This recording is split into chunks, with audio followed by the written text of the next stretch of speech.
आज राज्यसेवा 2024चा पहिला पेपर पार पडला। त्यामध्ये इंग्लिश ग्रामरचा जर विचार केला तर त्यामध्ये ॲज युजुअल आयोगाची जी ट्रिक असते तीच, काही प्रश्न कॉपी, काही प्रश्न डिफिकल्ट आणि काही प्रश्न अतिशय सोपे। तर सेम कन्सेप्ट आजच्या पेपरमध्ये घडलेली आहे। तर आजचा पेपर नेमका कसा होता तर मी असं थोडा मॉडरेट टू टफ पण इझी पण आहे। इझीमध्ये काही असे प्रश्न आहेत की ते खूपच सोपे, काही अतिशय डिफिकल्ट आहे आणि काही मॉडरेट आहे। तर मॉडरेट टू टफ मी असं म्हणू शकतो आजच्या पेपरचं ऑब्झर्वेशन केलं तर मार्क्स 40+ यस जातीलच, कारण ज्या लोकांनी PYQ आणि ज्या लोकांनी टेस्ट सिरीज व्यवस्थित रिवाइज केलेली आहे 40+ इझिली त्यांना मिळतील। पण तुम्ही जर 35 to 40 मध्ये आहात तर मी म्हणेन तुम्ही सुद्धा कॉम्पिटिशनचा एक भाग आहात। 36, 38, 39 it is again the part of competition. तर बघा ऑब्झर्वेशन जर केलं आपण तर ॲज युजुअल आयोगाने काहीच बदल केला नाही आहे, तीच ट्रेडिशन ठेवलेली आहे। 15 ते 18 प्रश्न आपले नेहमी 50 पैकी येतात, ते म्हणजे ओकॅब्युलरीचे, तेच कॉन्स्टंट ठेवलेला तोच ट्रेंड। दुसरा ट्रेंड म्हणजे 27 प्रश्न आपले ग्रामरचे आणि 5 प्रश्न ॲज युजुअल कॉम्प्रिहेन्शनचे। मग यामध्ये कोणते कठीण कोणते सोपे, काही कॉपी, यस आयोगाने काही कॉपी केलेले आहेत प्रश्न, काही अजिबात केले नाही आहेत। तर मी असं म्हणलं की बॅलन्सिंग ठेवण्याचा प्रयत्न केला आयोगाने प्रश्नपत्रिका। यामध्ये काही वोकॅब्युलरी ह्या काही जण पुस्तकातून आपल्या आलेल्या आहेत, तर काही वोकॅब्युलरी ह्या as it is copy paste म्हणजे PYQ म्हणजेच आपल्या जीरोमधून आलेल्या आहेत। तर ज्यांनी PYQ केला आहे त्याला लगेच कळेल की हा कसा प्रश्न आहे, कुठून आलाय। तर बघा आपण घेतलेला आजचा सेट जो आहे हा B सेट आहे। तर सेट B नुसार आपण जाऊया। त्यामधला पहिला प्रश्न जो 51 नंबरचा, त्यात म्हटलेला आहे त्याने इडियम विचारलेली आहे। तर ती इडियम अशी बघा, everything but the kitchen sink. बघा आता ही जी इडियम आहे ही पहिल्यांदा आयोगाने विचारलेली आहे। यामध्ये कुठलेही कॉपी पेस्ट नाही आहे आणि ही idiom as it is copy paste आहे ऑक्सफर्ड डिक्शनरीतली, त्यामुळे कुठल्याही पुस्तकातली नाही आहे। म्हणजे मी असं म्हणणार नाही की माझ्या क्लासमधली की माझ्या पुस्तकात कुठल्या पुस्तकातली नाही आहे, ते कॉपी पेस्ट आहे एक्झॅक्टली आपल्या ऑक्सफर्डच्या डिक्शनरीमधून। तर त्याने म्हटलं की बघा वाक्य असं की whenever we go for outing my wife wants to buy everything but the kitchen sink. मग everything but the kitchen sink म्हणजे काय, जेवढी ॲबिलिटी म्हणजे थिंक करण्याची, जेवढं मला हवं आहे तेवढं सगळं, म्हणजेच काय की almost everything one can think of, हे त्याचं उत्तर आहे। तर ही इडियम ना कॉपी केलेली आहे आणि ना कुठल्या पुस्तकात नाही, तर ही पहिल्यांदा नवीन आलेली आहे, ती रिपीट होऊ शकते पुढच्या एक्झामिनेशनला। नंबर नेक्स्ट 52 नंबरचा प्रश्न। आता हा प्रश्न आयोगाने कॉपी केलाय, हा जवळजवळ 4 वेळा कॉपी आहे। हा असा प्रश्न कॉपी न करता आयोगाने ऍक्च्युअली डिफिकल्ट प्रश्न कॉपी केला असं बरं झालं असतं, हे तर गिफ्टच होतं। Gold is a precious metal. मग आता गोल्ड हा मटेरियल नाव नाही, आर्टिकलचा वापर होत नाही, सगळ्यांना माहिती आहे, तर हा गिफ्ट आहे ॲज इट इज। उत्तर नो आर्टिकल, पर्याय क्रमांक 3। नंबर नेक्स्ट पुढचा प्रश्न कॉपी नाही आहे, पण यस प्रोनाउन चॅप्टर मधले जे PYQ बघितले तर त्या स्ट्रक्चरनुसार कॉपी आहे। जसं पहिलं वाक्य बघा, हरसेल्फ सॉ द बर्गलर। आता इथं हरसेल्फ जो आहे हा रिफ्लेक्सिव्ह प्रोनाउन किंवा इम्पॅटिक प्रोनाउन वाक्य सुरुवात होत नाही, म्हणून इथं शीचा वापर पाहिजे होता, म्हणून वाक्य चुकीचं आहे। दुसरं नन ऑफ द बॉईज। आता बॉईज हे जर काउंटेबल आहे तर नन हा तिथं प्लुरल असेल, म्हणजे इथं ईच्या ऐवजी पाहिजे आर, म्हणून हे पण चुकलेलं आहे। तर आता आपल्याकडे उत्तर ऑप्शन मिळतं सी म्हणजे पर्याय क्रमांक 2। पण यामध्ये एक गोष्ट ऍड करतो मित्रांनो, जर तुम्ही विचार केला दॅन हुमचा जर वापरचा विचार केला तर नेहमी नाऊनच्या नंतर जेव्हा तुम्ही दॅन हुम लिहिता तेव्हा कॉमा जोडणं गरजेचं असतं। म्हणून जर आयोगाने उत्तर जर सी दिलं आयोग पहिलं केलं तर हा प्रश्न आपण कॅन्सल करू शकतो ह्या बेसिसवरती की इथं कॉमा पाहिजे होता। पण it is up to you again, जर आपल्याला चेंज करायचं तर ठीक, नाहीतर सी याचं आता उत्तर होऊ शकतं आहे। So pope than hmm few main had more vanity, म्हणजे काही लोक सोडले तर पोपला जास्त व्हॅनिटी होती, जास्त गर्व होता असा त्याचा अर्थ होतो, म्हणून सी इज आन्सर राईट नाव। पण हा प्रश्न आपण बाद करू शकतो।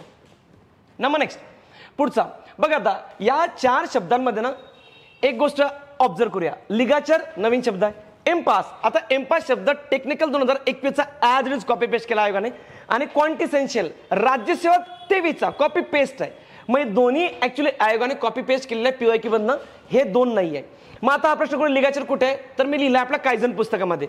कायझनमध्ये सगळे शब्द आहेत, म्हणजे लिगाचर पण सापडेल, इम्पास पण सापडेल आणि क्वांटिसेन्शियल पण सापडेल, पण हे 2 ऑलरेडी PYQ आहे। मग इम्पास म्हणजे काय, मग राज्यसेवा तुम्ही जर टेक्निकल प्री 2021 बघितलं त्यात म्हटलं त्याने की अशी सिच्युएशन जिथून डेव्हलपमेंट होणं कठीण आहे, म्हणजेच काय a situation in which no progress is made.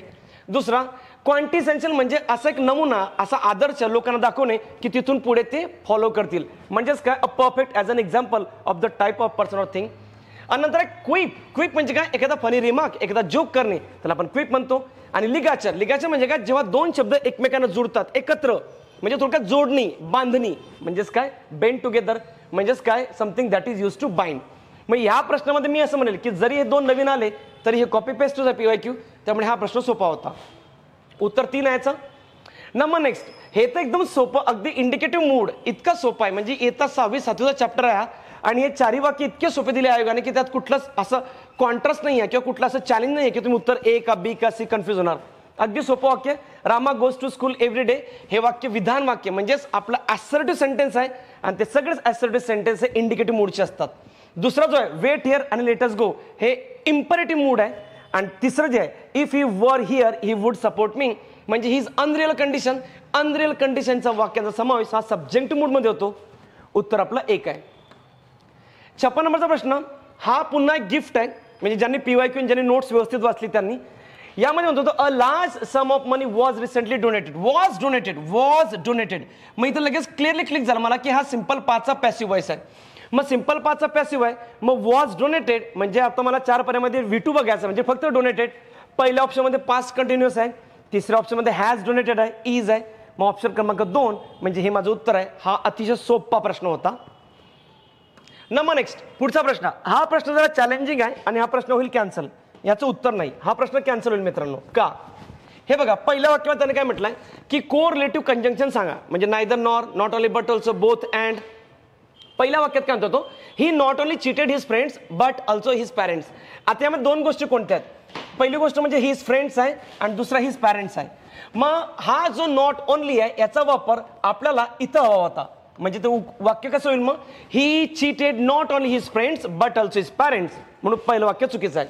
दुसरं you may either have an apple or an orange.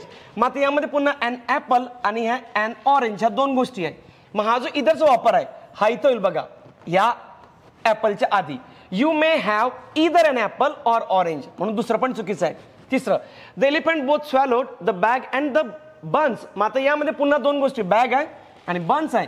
मग पुन्हा सांगतो हा बोथचा वापर ह्या बॅगच्या आधी होईल, मग ते वाक्य करेक्ट होईल the elephant swallowed both the bag and the buns, म्हणून हे पण चुकीचं आहे. Next she neither cares for gold nor silver. मग या दोन गोष्टी कुठल्या गोल्ड आणि सिल्वर. मग same thing she care for neither gold nor silver. चारही वाक्य चुकीचे आहेत आणि त्याने विचारलं आपल्याला की choose the correct use of correlative conjunction. मग only A, only B, ABC, AC उत्तर कुठलंच नाही आहे, त्यामुळे हा प्रश्न कॅन्सल होईल. आता आयोगाचा पहिला केला काय उत्तर येतं ते आपण बघूया आणि त्यावरती आपण पुढचं डिसिजन घेऊ. नंबर नेक्स्ट पुढचा प्रश्न 58 नंबरचा इकॉनॉमिकल. खूप सोपा आहे. इकॉनॉमिक्स म्हणजे आपला सब्जेक्ट, इकॉनॉमिक म्हणजे रिलेटेड टू इकॉनॉमी आणि इकॉनॉमिकल म्हणजे कोण तर मग कंजूस जो काटकसर करतो तो. मग कंजूस कोणतो थिफ्टी. मग थिफ्टी पण विचारला आयोगाने, पार्सिमोनिस विचारला आयोगाने आणि सेम थिंग इकॉनॉमी पण विचारला, म्हणजे कॉपी पेस्ट आहे त्यामुळे काही चॅलेंजिंग नव्हता हा प्रश्न. 3 उत्तर यायचं. 59 नंबरचं क्वेश्चन सेम अगेन गिफ्ट आहे. अगदी सोपा प्रश्न. जर सेल्डम आहे वाक्यामध्ये seldom, hardly, barely, little, few तर ते वाक्य निगेटिव्ह असतं, त्याचा टॅग पॉझिटिव्ह होतो. मग या वाक्यामध्ये सी हा V1 आहे म्हणजे सिंपल प्रेझेंट टेन्स आहे. सिंपल प्रेझेंट टेन्स मध्ये डू डॅचा वापर होतो. आता इथं वी आहे म्हणजे obviously do we question mark येईल, याचा निगेटिव्ह टॅग होणार नाही आहे, म्हणून पर्याय क्रमांक 3 उत्तर आहे. Number next again the boy who comes to me daily is my fast friend. बघा क्लॉजचे वाक्य जर तुम्ही वाचले असते PYQचे एकदा जरी वाचले असते तर मग क्लिक होईल की हे वाक्य ऍडजेक्टिव्ह क्लॉजचं आहे म्हणजे रिलेटिव्ह क्लॉजचं आहे. त्यामुळे यात बघा who comes to me daily, who comes to me daily कोण बरं तो बॉय. मग या नाउनला क्वालिफाय करणारा हा जो अंडरलाईन केलेला क्लॉज आहे हा ऍडजेक्टिव्ह क्लॉज आहे, म्हणून पर्याय क्रमांक 3 उत्तर आहे. तर बघा मित्रांनो 10 प्रश्न झाले. यामध्ये चॅलेंजिंग क्वेश्चन कुठला नव्हता. 10 मी एक्सप्लेन केलं, एकही चॅलेंजिंग नाही जर PYQ आणि टेस्ट पेपर व्यवस्थित केले असतील तर. आता बघा 61 ला येऊया आपण. त्याने म्हटलं ॲडवर्ब क्लॉज ऑफ टाइम सांगा. मग पहिलं वाक्य जे बिफोरने जोडलेलं आहे बिफोर द रेन्स कम, मग बिफोर आफ्टरने जोडलेलं वाक्य ॲडवर्ब क्लॉज ऑफ टाइमचे असतात. ॲज सुन ॲज असेल, ॲज असेल. मग दुसऱ्या वाक्यामध्ये ॲज वाईज ॲज हा डिग्रीज आहे म्हणजे ॲडवर्ब क्लॉज ऑफ डिग्री, त्यामुळे यात हे उत्तर येणार नाही. तिसरं you may do as you please, as time दर्शवतो ट्रू, पण यामधला जो ॲज आहे हा मॅनर सांगतोय की तुला जसं पटेल तसं तू कर, त्यामुळे हा ॲडवर्ब क्लॉज ऑफ मॅनर आहे. दुसरा ॲडवर्ब क्लॉज ऑफ डिग्री आहे आणि पहिला before adverb clause of time, म्हणजे उत्तर आहे माझं ओनली ए म्हणजे पर्याय क्रमांक 1. नंबर नेक्स्ट पुढचं वाटतं बेनेवलंट. अगेन हे गिफ्ट दिलं आयोगाने आपल्याला. बेनेवलंट एकदम सोपं आहे. त्याच्या विरुद्ध विचारला आहे तर मॅलेवलंट होईल. त्याचा सिनॉनिम विचारला आहे तर तो होईल काइंड. म्हणजेच काय तर बिग हार्टेड म्हणजे असा व्यक्ती की जो जनरस आहे, मोठ्या मनाचा आहे, मग त्याला म्हणू आपण काइंड. त्याचं उत्तर आहे 2. नंबर नेक्स्ट पुढचा प्रश्न आहे. हा जरा प्रश्न पहिल्यांदा आयोगाने वेगळा विचारला आहे म्हणजे दिस इज आउट ऑफ कॉन्टेक्स्ट असं म्हणूया. मग आता याला काही लोकांनी टुक्का लावला असेल, काही लोकांनी थोडं डोकं लावलं असेल. So let see. We work hard and we wait for the result. वाक्याचा सेन्स बघितला तर कंपाऊंड सेंटेन्स आहे, काही अडचण नाही आहे, वाक्य बरोबर आहे. म्हणजे यामध्ये we work hard and wait for the result. इथं हा वेट म्हणजे imperative sentence, work hard present tense कंजंक्शनने जोडलाय, दॅट इज करेक्ट, टेन्स बरोबर आहे. दुसरं, flattery has its effect on a vain mind. Vain mind म्हणजेच कोण गर्विष्ठ, आणि फ्लॅटरी कोण म्हणजे इतरांची खुशामत करणारा. मग यामध्ये इट्सचा वापर बरोबर आहे, हॅजचा वापर बरोबर आहे. इट्स म्हणजे हे पोझिशन सांगताय फ्लॅटरीचं, वेन माइंड पण बरोबर आहे. So I found no error in that sentence, that is also correct.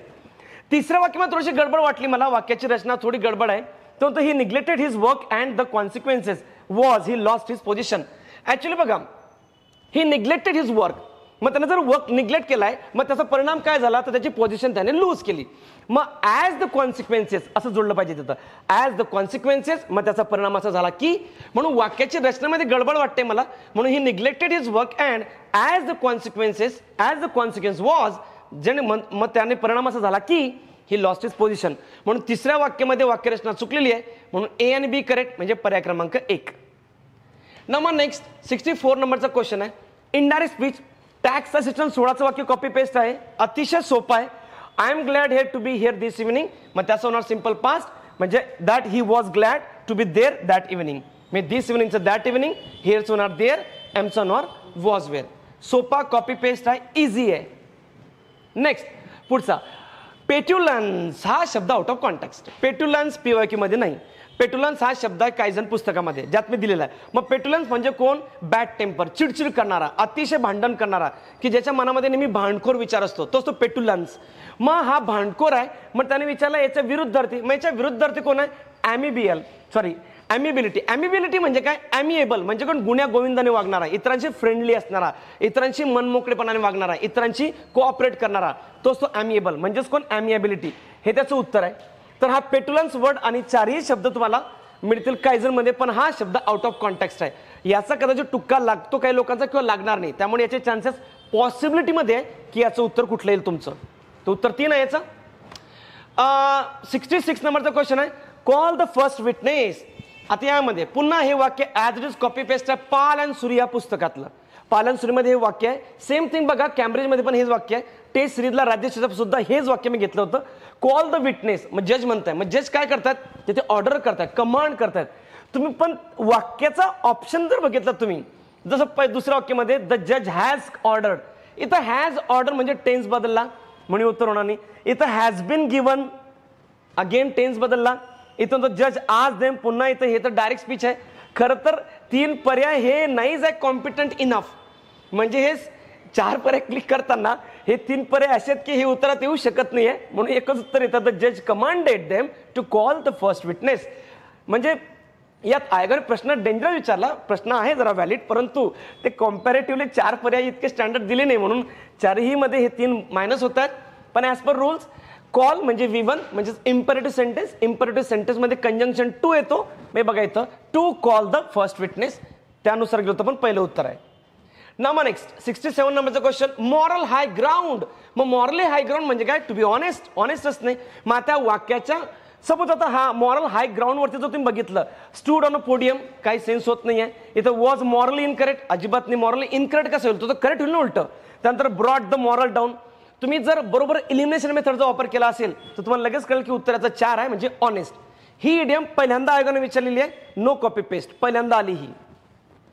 Number next पुढचा प्रश्न आहे आपला, काइंड ऑफ वर्ड विचारलेला आहे त्याने, वर्ब, ट्रान्झॅटिव्ह, इनट्रान्झॅटिव्ह. नेहमी येतो हा प्रश्न गेल्या रिसेंटली 2-3 वर्षामध्ये. तर ट्रान्झॅटिव्ह ज्याला ऑब्जेक्टची गरज असते, आणि इनट्रान्झॅटिव्ह ज्याला ऑब्जेक्टची गरज नसते. मग यामध्ये काय म्हणतो तो, ही गॉट हर, त्याने तिला काहीतरी आणलं, पण काय आणलं नेमकं, ही गॉट हर काय, अ स्प्लेंडिड प्रेझेंट. मग स्प्लेंडिड प्रेझेंट तिने आणलाय, म्हणजे स्प्लेंडिड प्रेझेंटची ऑब्जेक्टची गरज आहे आपल्याला वाक्याचा अर्थ पूर्ण होण्यासाठी. मग हा गॉट जो आहे हा माझा ट्रान्झॅटिव्ह वर्ब. नंबर नेक्स्ट पुढचा प्रश्न आहे आपला 69 नंबरचा question, Frank is the list tall boy. आता लिस्ट म्हटल्यानंतर लिटलचा तिसरा फॉर्म आहे, लिटल, लेस, लिस्ट. मग लिस्ट म्हणजे सुपरलेटिव्ह डिग्री. मग ह्या लिस्टवरून मला कळालं की डिग्री सुपरलेटिव्ह आहे, पर्याय क्रमांक 3. नेक्स्ट मगी. पुन्हा बघा, मगी हा आउट ऑफ कॉन्टेक्स्ट आहे, हा कुठल्याही पुस्तकातला नाही किंवा कुठले कॉपी पेस्ट नाहीये. मगी हा शब्द तुम्हाला एनसीईआरटी मध्ये सापडेल, एनसीईआरटी जर तुम्ही वाचले असतील इंग्लिशमध्ये तर. मगी म्हणजेच काय की एखादं दमट वातावरण, म्हणजेच काय ह्युमिड, म्हणजेच असं की जे मुंबईचं असतं बघा, जे वातावरण नेहमी असतं ह्युमिड असतं. मग मगी म्हणजे ह्युमिड. आता हा इथं टुक्का लागेल काही लोकांचा, किंवा तुमचं जर जॉग्राफीचं चांगलं वाचन असेल तर त्याचं उत्तर येईल हे करेक्ट. तर मगी हा प्रश्न कॉपी पेस्ट नाही आहे, हा न्यू वर्ड आलेला आहे. त्याचं होईल ह्युमिड, म्हणजे 2 उत्तर होईल त्याचं. कॉम्प्रेन्शन, कॉम्प्रेन्शनवरती मी वेळ वाया घालवत नाही, मी क्विकली सांगतो फक्त. GMAT परीक्षेमधनं हा कॉपी पेस्ट केलेला आहे. एका सुंदर पुस्तकात कॉपी पेस्ट आलेला आहे हा पॅसेज, पण GMATने कॉपी केला, GMATचा आयोगाने केलेला आहे. तर कॉम्प्रेन्शन काय आहे, तर मॅनेजर स्किल बद्दल बोलतोय तो, त्याची डिसिजन स्किल बद्दल बोलतोय, त्याची ability to tackle the problem बद्दल बोलतोय. तर आता डिटेल एवढं न बोलण्यापेक्षा मी फक्त उत्तर सांगतो तुम्हाला, तुम्ही पर्सनली गो थ्रू करा.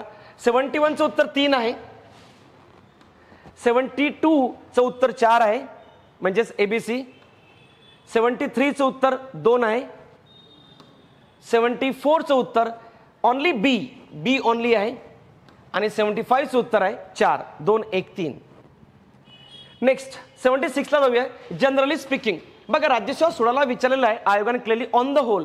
ऑन द होल म्हणजे काय, सर्व गोष्टीचा विचार करता, म्हणजे including all aspects, on the whole. मग जनरली स्पीकिंग म्हणजे पूर्णतः बोलण्याचा विचार केला तर काय, my paper was consider superior to his, म्हणजे जर सगळा विचार जर केला तर माझा पेपर त्याच्यापेक्षा सुपिरियर होता, म्हणजेच ऑन द होल हा त्याचा मिनिंग होतोय. ही आहे adverbial phrase, on the whole speaking, generally speaking म्हणजे सर्व गोष्टींचा विचार करता. पर्याय क्रमांक 3 उत्तर त्याचं. 77 नंबरचा प्रश्न आहे, कॉमन सेन्सचा प्रश्न, एकदम लगेच क्लिक होऊ शकतो. फॉर्म म्हणजे डिटरमाइन असणे, आणि डिटरमाइन म्हणजे काय, निश्चित असणे. मग आपण नेहमी 1 जानेवारीला काय म्हणतो, 1 जानेवारी न्यू इयर आलं की आपण म्हणतो की माझं रिझॉल्युशन ह्या वर्षी काय आहे की मी जिम जॉईन करणार आहे. मग रिझॉल्युशन म्हणजे काय की माझा काहीतरी संकल्प आहे यावर्षी. मग संकल्प म्हणजे काय, रिझॉल्यूट म्हणजे काय, फॉर्म असणे, ठाम असणे, not to change the views. If you decide something that you are stick to that rules or particular principle, that is called to be firm, that is called to be resolute. मग याचं उत्तर आहे 3, फॉर्मचं 3 उत्तर आहे. Next 78 नंबरचा question, हा question copy paste आहे Oxford डिक्शनरीतून. हा कुठल्याही पुस्तकातून नाही, ना माझ्या कायजन पुस्तकातला आहे आणि नाही कुठल्या काय PYQ मधला, कुठलाच कॉपी पेस्ट नाही आहे. आयोगाने जसे तसे वाक्य उचललेले आहेत, हे ऑक्सफर्ड डिक्शनरीतले. तर पहिलं वाक्य बघा, they need two way benefit against risk. बघा आता वे म्हणजे काय, वजन करणे, पण शब्दाचा अर्थ इथं घेऊ नका. मग तो म्हणतो वे बिटवीन काय, अगेन्स्ट बेनिफिट अँड रिस्क. मग बेनिफिट आणि रिस्क दोन्ही गोष्टांचं त्यांनी वे केलं पाहिजे, म्हणजे त्यांनी काय केलं पाहिजे, बॅलन्सिंग केलं पाहिजे. मग बेनिफिट किती येतोय आणि त्यात रिस्क किती आहे, तर वाक्याचा सेन्सनुसार बॅलन्स उत्तर आहे. आणि he has two way up the possibilities. मग येणारी पॉसिबिलिटी त्यांनी वे अप केली पाहिजे, म्हणजे त्यांनी काय केलं पाहिजे, कन्सिडर केली पाहिजे, आणि त्यानुसार त्यांनी स्टेप घेतल्या पाहिजे. तर पर्याय क्रमांक 1 उत्तर होईल. काही लोकांचा इथं टुक्का लागेल, नाही लागला, कारण इथं वाक्याचा ग्राफ्स करायचा आहे आणि उत्तर क्लिक करायचं आहे. त्यामुळे ही ओकॅप म्हणजे जसं मगाशी एक शब्द होता मगी, तसा हा शब्द हे कॉपी पेस्ट नाही आहे, आयोगाने नवीन आणलेले आहेत हे. ठीक आहे. नंबर नेक्स्ट 79 नंबरचा क्वेश्चन, इझी आहे, कॉपी पेस्ट म्हटलं तरी चालेल. Open the door, open V1 म्हणजेच हे इम्परेटिव्ह सेंटेन्सचा टॅग हा विल यू होतो, पहिलं बरोबर आहे. Let's see that movie, let's नेहमी टॅग हा शाल वी होतो, त्यामुळे तो शुडंट वी दिलेला आहे, त्यामुळे तो चुकीचा आहे, तिथं शाल वी पाहिजे होतं. See the country needs a more dynamic leader. आता इथं नीड्स म्हणजे प्रेझेंट टेन्स आहे, हा इथं नीड टू नाही आहे मित्रांनो. नीड टू म्हणजे मॉडल ऑक्झिलरी, जर नीड टू असतं तर आपण नीड घेतला असता. इथं नीड्स म्हणजे प्रेझेंट टेन्स आहे, मग प्रेझेंट टेन्स मध्ये डू आणि डज येणार. मग आता कंट्री जर सिंग्युलर आहे तिथं डजचा वापर होईल. मग आता हे वाक्य साधारण म्हणजेच पॉझिटिव्ह आहे, याचा टॅग होणार निगेटिव्ह म्हणजे होणार डझंट. मग आता इथं कंट्रीसाठी शी कसं, आता येस कंट्रीसाठी शी आणि इट दोन्ही येतात, मग इथं शीचा वापर बरोबर आहे. मग आपण जसं म्हणतो भारत माता की जय, माता म्हणजे आपण पुन्हा स्त्री रिप्रेझेंट करतो, तर कंट्रीसाठी शीचा वापर एक्झॅक्टली करेक्ट आहे, म्हणून हे वाक्य बरोबर आहे. तिसरं, द गर्ल हॅझंट स्लेप्ट इट. आता इथं जर ऑलरेडी हॅझंट आहे, जर वाक्य निगेटिव्ह आहे त्याचा टॅग पुन्हा निगेटिव्ह नाही होणार, ते फक्त हॅज शी पाहिजे होतं, मग हे वाक्य चुकीचं आहे. मग ए आणि सी इज माय आन्सर म्हणजे पर्याय क्रमांक 1. 80 नंबरचा क्वेश्चन आहे, nobody likes his proud behaviour. पुन्हा PYQ मधनं हाय अँड मायटी कॉपी पेस्ट आहे. हाय अँड मायटी म्हणजे ज्याला अतिशय माज आहे आपल्या भाषेत, म्हणजे गावंडर भाषेत म्हणून याला माज आहे. थोडक्यात शुद्ध भाषेमध्ये गर्विष्ठपणा असणे म्हणजे मीपणा असणे, अहंकार असणे, मग त्याला म्हणतो high and mighty. High and mighty म्हणजेच काय, व्हॅनिटी, कन्सीट, प्राऊड. मग त्याचं उत्तर आहे पर्याय क्रमांक 4. कॉपी पेस्ट आहे प्रश्न. Number next, dash is not a modal auxiliary. कुठलाही प्रश्न कॉपी पेस्ट नाही, कुठलाही PYQ नाही, कुठलाही पुस्तक नाही, कॉमन सेन्स. जसं मागच्या वर्षी राज्यसेवेला कंबाईनला विचारलेला कॉमन सेन्सचा प्रश्न की dash is always a singular pronoun. कोणता प्रोनाउन हा सिंग्युलर असतो. राज्यसेवेला ऑलरेडी विचारलेला आहे की ओक्या ग्रामरमध्ये विचार बघा, टेन्स म्हणजे काय, ॲडवर्ब म्हणजे काय, हे जसे आउट ऑफ कॉन्टेक्स्ट कॉमन सेन्सचे प्रश्न असतात तसा हा आहे. तर मग कॅन, मे मॉडल आहे, सेम थिंग ऑट टू मॉडल आहे. मग डू हा काय आहे, ही प्रायमरी ऑक्झिलरी आहे, ही मॉडल ऑक्झिलरी नाही आहे, म्हणून पर्याय क्रमांक 4 उत्तर आहे. Next, the watch which has a golden chain is mine. बघा तुम्ही जर PYQ वाचले आता तर आयोगाचं वाक्य 3दा कॉपी आहे. डिपार्टमेंटल PSIला, ASOला आहे, त्यानंतर राज्यसेवेला आहे. ते म्हणजे काय, the umbrella with a broken handle, the umbrella with a broken handle was mine. तेच अम्ब्रेलाच्या ऐवजी फक्त आयोगाने काय केलं, वॉच केलं. ब्रोकन हँडलच्या ऐवजी काय केलं, फक्त गोल्डन चेन केलं.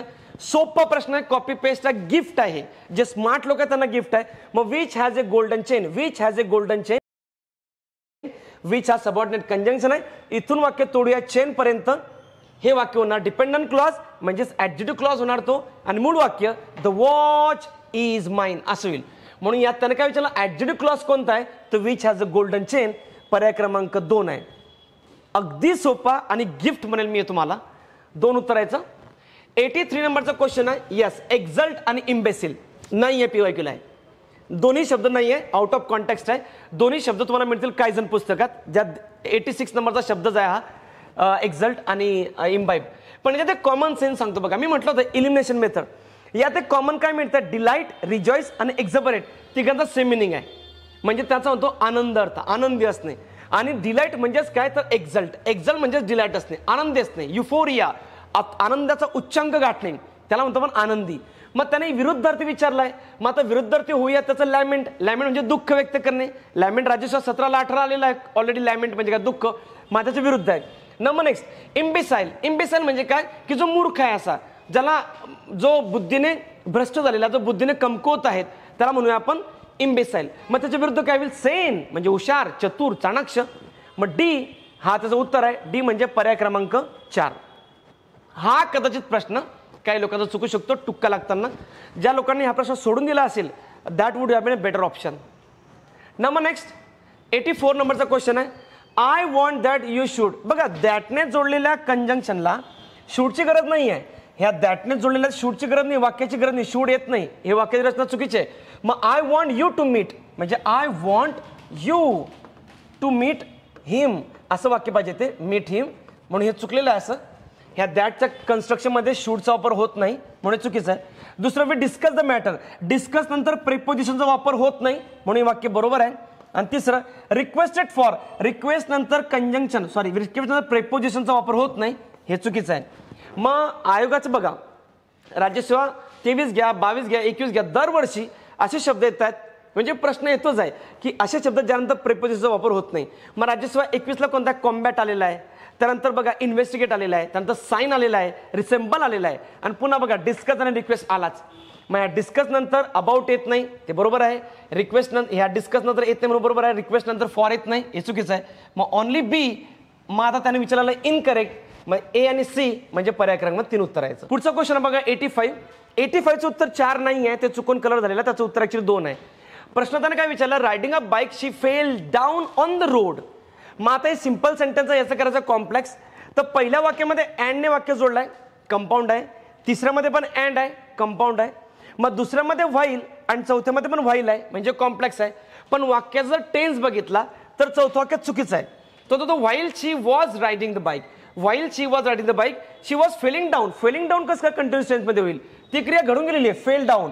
मग तो सिंपल पास्टच पाहिजे, म्हणून पर्याय क्रमांक 2 उत्तर याचं, 4 नाही आहे. व्हाईल शी रायडिंग अ बाईक शी फेल डाऊन. शी फेल डाऊन म्हणजे ती गाडी चालवत असताना ती रस्त्यावर पडली, म्हणून पर्याय क्रमांक याचं 2 उत्तर आहे, 4 नाही. नेक्स्ट, हाही प्रश्न सोपाच आहे. ज्या प्रकारे जर PYQ बघितले असतील त्या बेसवरती लगेच क्लिक होईल. 86 नंबरचा क्वेश्चन पुन्हा सोपा, गिफ्ट आहे. खरं तर आयोगाने यावेळेस टॅगवरती, क्वेश्चन टॅगवरती प्रश्न विचारले जास्त आणि मूडवरती विचारले, आणि ते दोन्ही प्रश्न म्हणजे दोन्ही सेट गिफ्टच आहे. पहिलं वाक्य, if my friend wants it I shall give it to him. वाक्य कंडिशनलच आहे, पण कंडिशन ही रिअल कंडिशन आहे. मग रिअल कंडिशनचे वाक्य हे सर्व वाक्यांचा समावेश होतो इंडिकेटिव्ह मूडमध्ये. दुसरं, लेट्स गो. मग लेट्सचं सुरू होणार वाक्य हे इम्परेटिव्ह मूडचं असतं. तिसरं, आय मूव्ह दॅट. दॅटने जोडलेलं वाक्य हे पुन्हा सब्जेक्टिव्ह मूडचं असतं. मग पहिला येईल इंडिकेटिव्ह, दुसरा येईल इम्परेटिव्ह आणि तिसरा येईल subjunctive. So this is a gift to you. उत्तर 3 आहे. 87 नंबरचा प्रश्न. आता जरा या शब्दाकडे येऊ आपण, आर्क. राज्यसभा 2023 जा. अगदी तिसराच प्रश्न आहे बघा. आर्क ड्यूक, त्याला ड्यूक जुळायचा होता. आर्क हा शब्द होता, त्याला ड्यूक जुळायचा होता, म्हणजे त्या प्रेफिक्सला शब्द जुळायचा आर्क ड्यूक. मग आर्क ड्यूक म्हणजे कोण? सुभेदार, मोठा, राजा, हिरो, किंग. मग आपण त्याला म्हणतो आर्क, त्याचा मिनिंग विचारलाय प्रेफिक्सचा. आर्क म्हणजे कोण? मेन, मुख्य. कॉन्ट्राडिक्ट म्हणजे कॉन्ट्रा म्हणजे काय? विरुद्ध असलेला, म्हणजेच काय? अगेन्स्ट. अँटीमेरिडियम आणि पोस्ट मेरिडियम बघा. अँटी म्हणजे आधी असलेलं आणि पोस्ट म्हणजे नंतर. मग अँटीमेरिडियम आपण AM PM, मग ए म्हणजे आधीचं, म्हणजेच काय? बिफोर. आणि क्रिप्टो करन्सी जी लिगल नाही आहे ती खोटारडी आहे, म्हणजे ते काय? सिक्रेट आहे. म्हणून मी असं म्हणलं की बघा मित्रांनो, हा प्रश्न व्होकॅब्युलरीचा मी म्हणणार नाही, हा प्रश्न प्रेफिक्स आहे आणि याचा मिनिंग कॉमन सेन्सचा प्रश्न आहे. मी तर म्हणले हा ग्रामर नाही, हा व्होकॅब नाही, कॉमन सेन्स. म्हणजे याला आपण प्रेफिक्स म्हणूया, परंतु हा कॉमन सेन्सचाच प्रश्न म्हणेल की अँटीचा मिनिंग, कॉन्ट्राचा मिनिंग आणि क्रिप्टोचा मिनिंग विचारतोय तो. तर 87चं उत्तर 3 आहे. 88 नंबरचा क्वेश्चन, हा प्रश्न म्हणजे ऑर्डरिंग द सेंटेन्स. आता ऑर्डरिंग द सेंटेन्स आयोग विचारत नाही, खूप रेअर विचारतं. एखाद्या 3-4 परीक्षेनंतर एखादा प्रश्न येतो. याला कुठलाही रूल नाही आहे, कॉमन सेन्सचाच तो रूल आहे. मग आता यामध्ये बघा त्याने 4-5 वाक्य, 5 वाक्य दिलेली आहेत. इथं ऑफ पण सेपरेट दिला. इंटरेस्टिंगली ऑफ सेपरेट दिला, म्हणजे बघा प्रश्नपत्रिका जो बनवतो व्यक्ती किती डोकं लावतोय तो. फक्त सिंगल ऑफ जोडला आहे त्याने आणि सेपरेट दिलेला आहे. त्यामध्ये कम्युनिकेशन फॅसिलिटीज, एक कॉमन सेन्स बघा. इथं जर हॅज बीन आहे, मग इथं कम्युनिकेशन फॅसिलिटीज हा प्लुरल आहे, म्हणजे या वाक्यात सब्जेक्ट होणार नाहीये. म्हणजे कम्युनिकेशन फॅसिलिटीजने वाक्याची सुरुवात नाही होणार, हे इथं फिक्स आहे. कारण जर ऑलरेडी वाक्यात जर तो हॅज बीन, मग हॅज हा सिंग्युलर आहे, म्हणजे वाक्याचा सब्जेक्ट मला सिंग्युलरच पाहिजे. मग सुरुवात होणार आहे इन्फॉर्मेशन टेक्नॉलॉजी, म्हणजे हे इन्फॉर्मेशन टेक्नॉलॉजी आहे सिंग्युलर, मग ऑब्विसली वाक्यातला सपोर्टिंग वर्ब पण सिंग्युलर. तर पर्याय क्रमांक 3 उत्तर आहे. तर याला काही रूल नाही आहे, कॉमन सेन्स आहे, तुम्ही वाचून लगेच समजू शकतो मला की नेमकं काय उत्तर आहे. तर हे जमेल, काही लोकांना काही जमलं नसेल. 88. 89 गिफ्ट अगेन. मी बघा किती प्रश्नांना गिफ्टच म्हटलंय. सगळे शब्द ऑलरेडी PYQ मध्ये आहेत. मी बऱ्याच वेळा सांगतो की स्पेलिंग चॅप्टरसाठी कुठल्याही नोट्स आणि कुठलंही पुस्तक वाचू नका. PYQ is the key. PYQ जर सगळे जरी व्यवस्थित केले आपण स्पेलिंग, तर चॅप्टर संपला. सगळे म्हणजे खूप आहेत ते. आता पहिला हॅफ हजार्ड, बरोबर आहे स्पेलिंग. दुसरं हेरिडेटरी. आता हेरिडेटरी मधला टी नंतर इथं ए ड्रॉप करून टाकला आयोगाने, मग TARY इथं पाहिजे होतं, तो चुकलाय. हिपोक्रासी किती वेळा कॉपी आहे? हिपोक्रासी दरवर्षी येतो, मी असं म्हणेल. हिपोक्रासी कंबाईन B ला, C ला, राज्यसेवेला आणि आता याला हिपोक्रासी. मिनिंग पण विचारला आयोगाने, त्यांना ऑलरेडी आयोगाने मिनिंग विचारला हिपोक्रासी म्हणजे काय. तर हिपोक्रासी स्पेलिंग बरोबर आहे. हेरिडेटरीमध्ये टी नंतर ए पाहिजे होता. आणि हेट्रोजेनियस तुम्ही वाचला शब्द इकॉनॉमीमध्ये, हेट्रोजेनियस ग्रुप. मग आता हेट्रोजेनियस मध्ये जी नंतर आय नको, जी नंतर ई पाहिजे होता, तोही चुकलेला आहे. मग आपलं उत्तर आहे B आणि D, जे चुकीचे आहे त्याने रॉंग विचारलेत. मग BD म्हणजे पर्याय क्रमांक 2. नेक्स्ट डायरेक्ट आणि इनडायरेक्ट स्पीचचा प्रश्न आहे. I have been waiting here for a long time. मी तर हॅव बीन आहे, खाली हॅड बीन होईल. तर कंपॅरेटिव्हली कॉम्पिटेटिव्ह नाहीच आहे पर्याय. बघा तुम्ही इथं एक कुठला तरी पर्याय बघा. Have bin. मी म्हणतो ना मित्रांनो, बघा हे प्रश्न जे आहेत ते बरेचसे असे आहेत की जे गिफ्ट आहे. वारंवार मी गिफ्ट शब्द वापरतोय, काहीच नाही याच्यामध्ये, एकच उत्तर आहे. इथं पुन्हा हॅव बीन, काही सेन्स नाही आहे. सो इनडायरेक्ट स्पीचचं उत्तर आहे 4 नंबर. Next yes. आता हा इंटरेस्टिंग आहे. टॅसिटन कॉपी पेस्ट आहे. किती वेळ आलेला बघा. बाकीचे नाही आलेले आहेत. बाकीचे शब्द जे आहेत हे टॅसिटन फक्त तुम्हाला PYQ मध्ये सापडेल 0 मध्ये. बाकी तिन्ही शब्द जे आहेत हे मी कायझर मध्ये लिहिले आहेत, त्यात ॲज इट इज आलेले आहेत हे. तर पहिला टॅसिटन म्हणजे कोण? निबोलका, निशब्द, जास्त न बोलणारा, व्यक्त न होणारा. So reserve or speaks very little, हा त्याचा अर्थ आहे. इफ्युजिव्ह म्हणजे कोण? Gives exaggerated expression of pleasure, praise or gratitude. जो फक्त दाखवण्याचा प्रयत्न करतो, अति म्हणजे ज्या गोष्टी छोट्याशा असतील त्या मोठ्या करतो, म्हणजेच तो काय करतो? एखाद्या गोष्टीला एक्झॅजरेट करतो, तो असतो इफ्युजिव्ह. इम्पेटस. मग आता इम्पेटस म्हणजे काय? Act on sudden idea without thinking first. म्हणजे कुठल्याही गोष्टीचा विचार न करता लगेच ऍक्शन घेणे, म्हणजे आपण act on the sudden idea without thinking, त्याला म्हणतो इम्पेटस. म्हणजे एकदम लगेच आलेलं, सडन आलेली एखादी गोष्ट, त्याला इम्पेटस म्हणू आपण. आणि डिफिडंट, कॉन्फिडंटच्या विरुद्ध आहे डिफिडंट.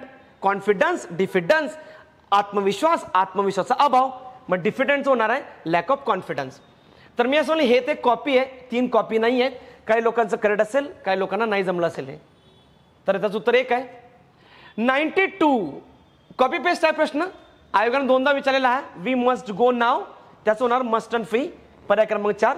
Again I will use the same word gift. Next पुढचा प्रश्न. Yes, this is out of syllabus. This is out of danger zone. हा प्रश्न काही लोकांनी केला असेल टुक्का वगैरे, पण काहींचा आला असेल बरोबर.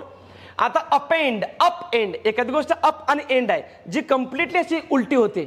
आपण म्हणतो टप्सी टर्वी. मग टप्सी टर्वी म्हणजे काय, ही पूर्ण उलटी होते, पूर्णपणे उलटी होणारी गोष्ट म्हणजे अप एंड. म्हणजेच काय, move into a vertical position, हे त्याचं उत्तर आहे. एंड अप, एंड अपचा अर्थ शब्दाशी अर्थच आहे म्हणजे काय, फिनिश होणे.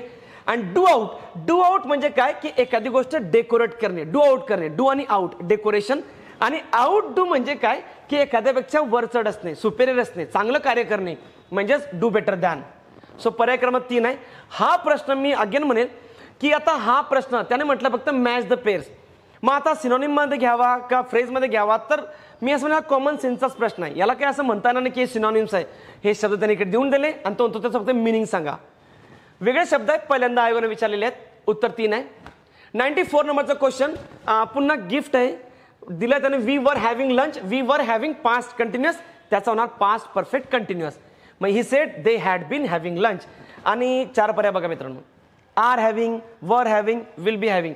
बघा पर्यायामध्ये दमच नाही आहे, म्हणजे की तुम्ही इलिमिनेट का इलिमिनेट ऑलरेडीच होऊन गेलेले ते. So no comparatively competent option you have, so it is again gift. Next पुढचा वर्ड आहे बघा 95 नंबरचा, सॉलिटरी विचारला त्याने, त्याच्या विरुद्ध विचारला सोशिएबल आहे. हा प्रश्न PYQ मध्ये नाही आहे, पण यस सोशिएबलचा मी एक्सप्लेनेशन दिलेला आहे शब्द 0 एरर मध्ये. त्यामध्ये दिलेला की सॉलिटरी वर्ड आहे, पण solitary word as it is आहे काही जण पुस्तकात मी लिहिलेला. तर सॉलिटरी म्हणजे काय की असा व्यक्ती जो एकांत राहतो, जो ग्रुपमध्ये राहत नाही, जो लोनलीनेसला प्रेफर करतो. त्याच्या विरुद्ध कोण की जो समाजीभिमुख आहे, ज्याला समाज आवडतो, लोकांमध्ये जगणं आवडतं, तो असेल सोशिएबल. त्याचं उत्तर 4 आहे. हा प्रश्न कॉपी पेस्ट नाही, पण शब्द सापडून जाईल तुम्हाला 0 मध्ये, पण मी काही जण मध्ये लिहिलेला आहे. Number next, yes this is really challenging question. आत्ता म्हटलं मी चॅलेंजिंग क्वेश्चन, संपाला पेपर तेव्हा. तर हा पुन्हा होमोनिमचा प्रश्न आहे. सेम उच्चार असलेले शब्द आहेत सगळे आणि वाक्याच्या कॉन्टेक्स्टनुसार ओळखायचे आहेत की तर रिअरचा मिनिंग काय आहे.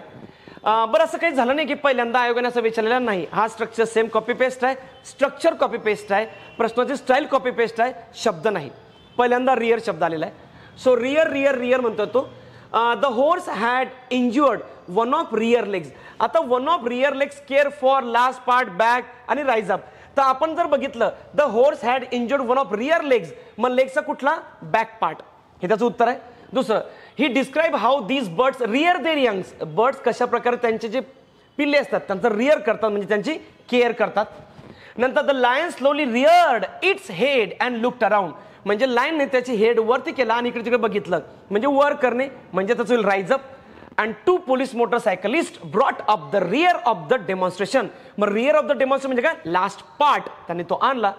त्याचं उत्तर होणार आहे पर्याय क्रमांक 4. हा काही लोकांना जमला असेल किंवा काही लोकांना चॅलेंजिंग वाटला असेल हा प्रश्न. Next, okay again this is gift. Bread and butter is. मग आता इथं वाक्याचा सब्जेक्ट आहे प्लुरल, पण तो काम करतो सिंग्युलरचं. मग हा भाग जातो नोशनल कॉन्कर्ड मध्ये. यातही मित्रांनो एक गोष्ट, काही लोकांना कन्फ्युजन असेल की हे ग्रॅमॅटिकल कॉन्कर्ड आहे. हो, ग्रॅमॅटिकल कॉन्कर्ड जर असेल तिथं ऑप्शन नंबर A नाहीच आहे. म्हणजे ह्या प्रश्नपत्रिकेमध्ये एक गोष्ट खूप इंटरेस्टिंग मला कळाली आहे. मी वारंवार तो शब्द वापरतो, मला गिफ्ट आहे. खरं तर 4 पर्यायामध्ये कम्पॅरेटिव्हली कॉम्पिटेटिव्ह ऑप्शन नाहीच आहे मॅक्झिमम क्वेश्चन मध्ये. बघा आता इथं काही लोकांना कन्फ्युजन काय असेल की ठीक आहे की मी बाबा पाटील सरांची नोट्स वाचली, मला माहिती आहे नोशनल कॉन्कर्ड आणि ग्रॅमॅटिकल. मग आता काही लोकांना ग्रॅमॅटिकल कॉन्कर्ड आहे, ठीक आहे, मग ऑनली A ऑप्शन कुठं आहे, इथं नाही आहे. तिथून मायनस झालं, उरलं काय माझं नोशनलच आहे. मग प्रॉक्झिमिटी तुम्हाला माहिती आहे की ते proximity neither nor, not only but also मध्ये होतो. मग आता इथं हा सब्जेक्ट आहे प्लुरल, काम करतो सिंग्युलरचा आहे, तो भाग जातो नोशनल कॉन्कर्डचा. म्हणून पर्याय क्रमांक 3 हे त्याचं उत्तर आहे. 98 मध्ये बघा सीज. सध्या तर आपण सीज फायर शब्द खूप ऐकतोय. मग सीज म्हणजे काय, एखादी गोष्ट थांबवणे, पण सीज शब्द कॉपी पेस्ट आहे आलेला आहे. मॉडर्न कॉमन सेन्सचा प्रश्न आहे. Goodwill common सेन्सचा. ॲक्यूट आलेला आहे, ॲक्यूट शब्द आयोगाने विचारलेला आहे. मग ॲक्यूट म्हणजे काय, एखादी गोष्ट शार्प असणे. मग त्याच्या विरुद्ध काय होणार आहे, माइल्ड, एकदम शांत. गुडविल म्हणजे तुम्ही किती नाव कमावलं समाजामध्ये, त्याच्या विरुद्ध काय विल, ॲक्रिमनी म्हणजे तुम्ही शत्रुत्व किती कमवलं. नंबर नेक्स्ट, मॉडर्न म्हणजे आधुनिक, मग त्याच्यात अँटिक्विटी म्हणजेच काय, पुरातन. मग सीज म्हणजे थांबवणे आणि त्याच्या विरुद्ध होईल कंटिन्यू. तर on the basis of the common sense I might say that की सगळ्यांचं हे करंट आलं असेलच. 2 उत्तरायचं 98. 99 अगेन लिटल चॅलेंजिंग आहे, पण STR 16चा पेपर जर बघितला तर फ्रोझन वरती ऑलरेडी प्रश्न आहे, फ्रोझन रेन वरती प्रश्न आहे. मग फ्रोझन रेन ड्रॉप्स म्हणजेच काय, तर हेल स्टॉर्म म्हणजेच काय, गारा पडणे. सो हा शब्दाशी अर्थ येतो, बरोबर आहे. आणि दुसऱ्या वाक्यात म्हणतो तो artisans organise themselves in a welfare society. Welfare society म्हणजे त्यांनी संघ बनवला, सोसायटी बनवली, संघ बनवला, कॉपरेशन, त्यांनी एकत्र आले म्हणजे त्यांनी गिल्ड बनवले. गिल्ड म्हणजेच काय, संघ, म्हणजे व्यापाऱ्यांचा संघ जसा असतो तशी एखादी आपली सोसायटी असते तसं. म्हणून वाक्याच्या सेन्सनुसार 2 उत्तर आहे, पहिल्याचं हेल आणि दुसरं गिल्ड. शेवटचा प्रश्न मित्रांनो, तर जेव्हा आपण हाऊएव्हर, नेव्हरदलेस, नॉनदलेस लिहितो तेव्हा त्याच्या आधी सेमिकोलन आणि शेवटी कॉमा जोडतो. मग यामध्ये हाऊएव्हर, सेमिकोलन पहिला आणि शेवटी कॉमा हे करेक्ट आहे, बाकी सगळे ऑप्शन चुकीचे आहे. क्लिअर. तर बघा, जे खरंच प्रामाणिक लोक आहे त्यांना 40+ सहज जातील. ज्यांनी PYQ टेस्ट सिरीज वारंवार रिवाइज केलेला आहे 40+ ती लोक आहेत, म्हणजे मायनस करून 40+ येतील.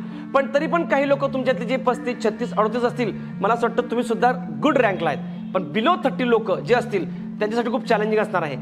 तर पेपर मी असं म्हणेल मॉडरेट आहे, एकदम इझी पण नाही, एकदम टफ पण नाही, थोडा मॉडरेट लेवललाच पेपर आहे. काही व्होकॅब्युलरी नवीन आहे, काही व्होकॅब्युलरी कॉपी पेस्ट आहे, काही ग्रामरचे प्रश्न नवीन आहे आणि काही कॉपी पेस्ट आहे. थोडक्यात तोच पॅटर्न आयोगाचा, वेगळं काही आयोगाने बनवलं नाहीये. तर 40+ इज अचिवेबल. थँक्यू.